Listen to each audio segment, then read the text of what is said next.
নিজের বাড়িতে আগুন লাগার ঘটনায় এবার সরাসরি মুখ খুলেছেন বলিউড গায়ক শান। সোমবার দিবাগত রাতে মুম্বাইয়ে বাদ্রায় গায়কের অ্যাপার্টমেন্টই অগ্নিকাণ্ডের সূত্রপাত।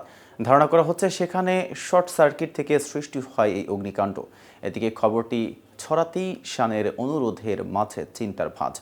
তবে শান জানালেন সুস্থ আছেন তারা। মঙ্গলবার ভোরে ঘটে যাওয়া এই দুর্ঘটনার পর ভারতীয় সংবাদ মাধ্যমে মুখ খোলেন শান।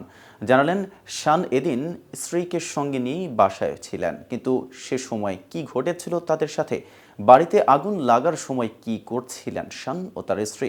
চলো সে বিষয়ে বিস্তারিত জেনে নেওয়া যাক প্রতিবেদনের বাকি অংশে। আর কেটিভি শোবিজ চ্যানেল থেকে আপনাদের সাথে আছি আমি মেহেদি হাসান।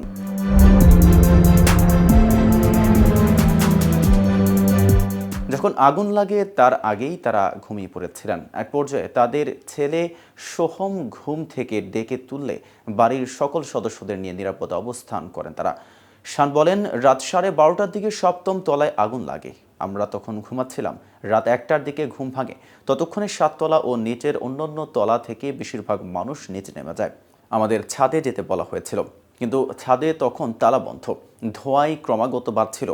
তাই আমরা 14 তলায় আমাদের প্রতিবেশী মিসেস কাজীর বাড়িতে আশ্রয় নেই।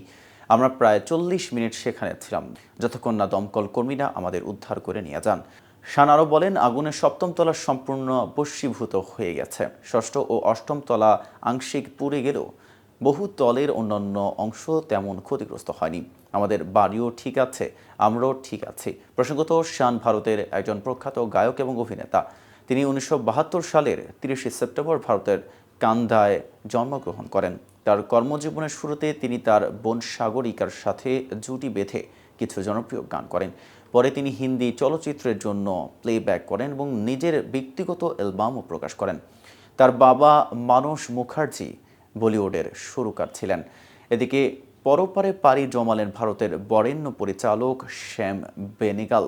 হঠাৎই গুণী এই নির্মাতার মৃত্যুতে শোকের ছায়া নেমে এসেছে চলচ্চিত্র অঙ্গনে। সোমবার সন্ধ্যা 6:30টায় শেষ নিঃশ্বাস ত্যাগ করেন শ্যাম বেনেগাল। মৃত্যুকালে তার বয়স হয়েছিল 90 বছর। ভারতীয় সংবাদ মাধ্যম ইন্ডিয়া টুডে নির্মাতার মৃত্যুর খবর নিশ্চিত করেছে।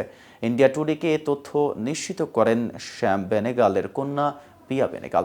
জানা যায়, বার্ধক্যজনিত কারণ ও কিডনি সংক্রান্ত জটিলতায় মৃত্যু হয় তার।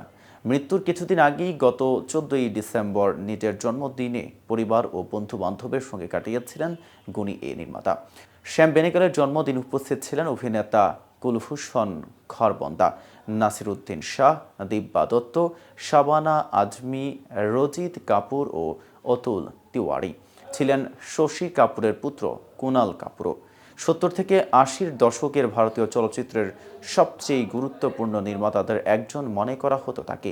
নির্মাতার উল্লেখযোগ্য কিছু সিনেমা হলো মন্থন, অঙ্কুর, ভূমিকা, জুনুন, মান্ডি, নিশান্ত, মুজিব একটি জাতির রূপকার ইত্যাদি। তো ভিউয়ার্স, ভিডিওটি সম্পর্কে আপনাদের কোনো মতামত থাকলে জানাতে পারেন কমেন্ট বক্সে। সাথে নিয়মিত শোবিজ আপডেট পেতে কেটিভি শোবিজের সাথেই থাকুন।